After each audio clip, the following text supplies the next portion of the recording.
Hey guys, we are going to start a new Photoshop tutorial.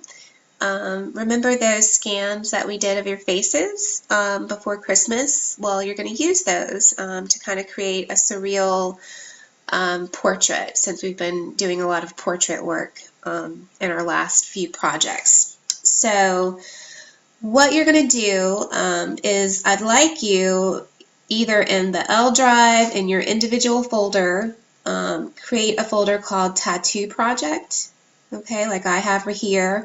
Just so you know, I'm having to use my external hard drive because my computer just doesn't work very well outside of school, so I can't access a lot of things even though I'm supposed to. But just keep in mind that you would be saving this to either, the L drive, which I know you can't see over here, or to your own network. Okay, and just, to make it easier, just create your own folder to keep your stuff in.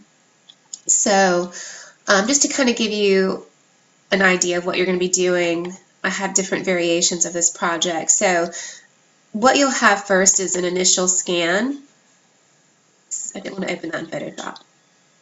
Sorry about that. So you will open these in Photoshop eventually, but just to show you a quick overview. So you'll open up your initial scan that you did, and then what I hope will do and spend some time doing is that you'll edit it in Photoshop, and I hope that you have you have some familiarity. I think I've given you lots of projects and opportunities for you to experiment with Photoshop, so you hopefully should know some basics about how to change the color, how to brighten the image. You can even change it to black and white. And I will try to show you some other stuff as well during this tutorial. But the idea is to kind of brighten it up a little bit and make it look sort of dreamy and surreal. And then basically what you're going to do is kind of create this overlay. I call it a tattoo overlay, and this is just a cool project that I saw another teacher do. And it does a really good job. It shows you how to play, again, around with Photoshop and the different tools and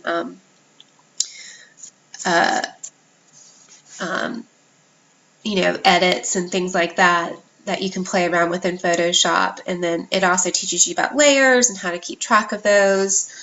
So anyway, but what you need is your initial scan. So I'm going to go back. Now, I know some of you have trouble keeping up with your stuff, so I know when I told you to scan these that you should save them in the L drive, and I think I asked you guys, I think there is a folder called Scans that you were supposed to save them to. So hopefully you can find them. If for some reason you can't, then you're just going to have to scan your face again. And you should know how to use the scanner. So just if there's not a computer open with a scanner, let me know, and I'll try to switch places with somebody so you can get your scan done. But you will have to rescan it if you can't find your scanner, your scanned image. Don't tell me you don't have it and then expect not to do the project. Okay? In addition to your initial scan, you're also going to need some black and white patterns to use as the overlay. So the first thing I'm going to do is just to kind of show you how to hunt or find those patterns that you might want to use. So what you would do is you'd open up a search engine and then just type in black and white pattern. Okay, and then a bunch of them should pop up. Okay, enter. And then I click on images, and you'll have these little swatches of different patterns that you can use. Some of them are copyrighted, so it might not let you save them, but some are also might have a watermark on them. And so just be mindful of that. If for some reason it doesn't save a pattern, it just might have some sort of copyright protection that allows you not to use it unless you're paying for it. So what I would do is I would download a variety of different patterns. So this one is kind of pretty. So click on the image and then try to open it as large, like in the original file. So in Google, it gives you an option to view the image. So click on that. And then this is the size. You can see here there's a little bit of a watermark embedded, but it's really not noticeable. And for our purposes, it won't really show up because we're going to do so much alteration with the portrait that it will kind of blend in. So to save it, you basically just right-click, select Save Picture As, and then just save it somewhere where you can find it. So that's why I recommended that you create that folder with labeled Tattoo Project. So I'm going to save it in here. And you can see that I've saved other ones as well, and these are just different variations. I'll show those to you in a second. So you just click Save, and hopefully it saved it. So I'm going to just go and quickly check and see if it did, just so you can see what I'm talking about.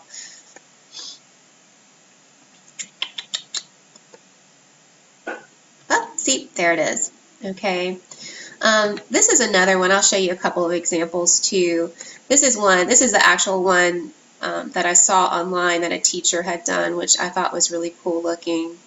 So let me open that up for you just to give you an idea. So you can kind of see there. Let's see. And then I did one in black and white, and this one I did just using a regular photo. So you don't, I prefer for you to use the scan, but just so you can see. And let's see, open with photos window viewer. That's terrible. No makeup on, but anyway. So there's the sort of unedited picture, and then here it is, I've edited, and as you can see I changed it to black and white, and I got rid of a lot of my imperfections like my mole, and I had some skin blemishes, and that's kind of fun to do, and I'll show you how you can get rid of stuff like that as well. It's pretty easy. And then I did like a partial sort of tattoo overlay just to give you some ideas about how you might want to approach this. Okay? So let me get set up. I'm going to open up my initial scan in Photoshop, so just bear with me. Okay, so open up your initial scan in Photoshop. There are various ways to do that. I think the best way is just to right-click, open with, and then select Photoshop. You know that if you don't see the Photoshop icon, go to Choose Default Program, and then again, if you still don't see it, click More Options, and hopefully it'll eventually show up. So again, open with Photoshop. So there we go. Now, again, just to kind of go over your workspace, you have your toolbars over here with different tools to edit the photo. You have a menu bar at the very top, and I like to use the image adjustments over here. A lot of you like to go over here and use them right here where the icons over here. This is your palette. This is where all your different palettes for color, and then your adjustment layers, and then your actual layer palettes. The problem with this though is that it actually does create a new layer every time you use one of these, and that's good, but you just want to keep in mind that if you have a lot of different layers that are being formed, it can get confusing, and then when you try to change something, you're in a layer that can't be edited, and so sometimes just keep in mind, maybe try to do things from over here so you can keep better track of what you're doing. A lot of you just click on these things and you have like a million of them, and it's hard to figure out what you did wrong if when we're trying to troubleshoot. So here's your initial scan. Again, you can always enlarge it, go to View and zoom in. You can also use your magnifying glass as well. Okay, so you do want to be able to see it. And let's see. The first thing you want to do is make a copy. So go to Layer and then Duplicate Layer. Okay, and then it will ask a background copy and hit OK. So if you look over here in the layer palette right here, you can see that I have my original and then I have my background. So this way, all the editing you do will be on your background copy. And so if you really mess up and you just want to quickly get back to your original image, you can just delete that layer. But always do that with every single image and every single tutorial that we do. Always try to make a backup or background copy. All right, so some obvious things you might want to do, and again, I'm just going to do this without making a bunch of layers, just because it's easier for me, but anyway, you might want to brighten up the image. So go to Image, Adjustments, Brightness and Contrast. So this is a good place to start. So you can just kind of quickly, lighten the image a little bit, sort of, however you want. You can play around with the contrast. Okay. You can also do this by going to Image, Adjustments, and Levels. Okay, and you should be able to do the same thing. This is called a histogram, and then you can kind of move these different arrows. The black arrow at the end here represents your shadows. This gray arrow in the middle represents your midtones, and then this white arrow represents your highlights. So you can kind of change the brightness and contrast of those different tones. So I want to kind of make mine a little bit brighter. So, and again, you can do this with your layer palette. So I can go over here and select brightness and contrast and do it here. And then it does create that layer. So I'll just kind of leave this right now. The problem is though, sometimes like I want to get rid of some of these blemishes, and I'll show you what will happen. Say I want to go over here and use my clone stamp. So this is a good way to kind of get rid of freckles and pimples and things like that are just natural. If I try to use it, so here's my tool option bar up here. You can change the size. The way you do this is sort of move and change the radius, and then you kind of move your pointer out to sort of have a similar size. So I'm going to try to get rid of these wrinkles. And see how I tried to click, it says could not use the clone stamp because the area clone has not been defined. That's because we're in a layer that doesn't really have any pixels. It's sort of just a layer, like an overlay that brightens the picture. So just you have to make sure you're in the background copy. So that's sort of the problem you run into when you're using all these different layers. So I'm going to be in my background copy, and so what you want to do to use the clone stamp, you just hit Control, and then you select, you kind of click your mouse.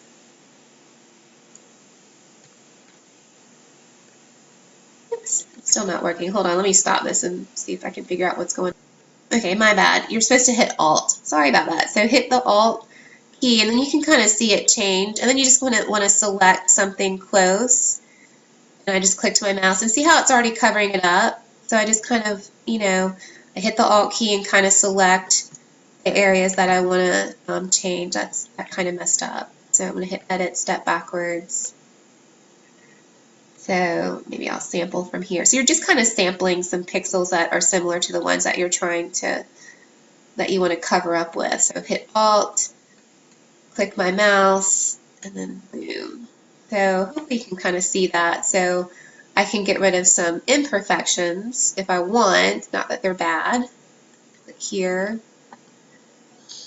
It's like a little zit right there. Try to cover it. So again, you want to kind of select something that's similar. Alright, and then you can get rid of bags, not that you guys have them because you're young teenagers. But there's something called, there's a lot of tools you can use. Hold on, let me see if I can find it.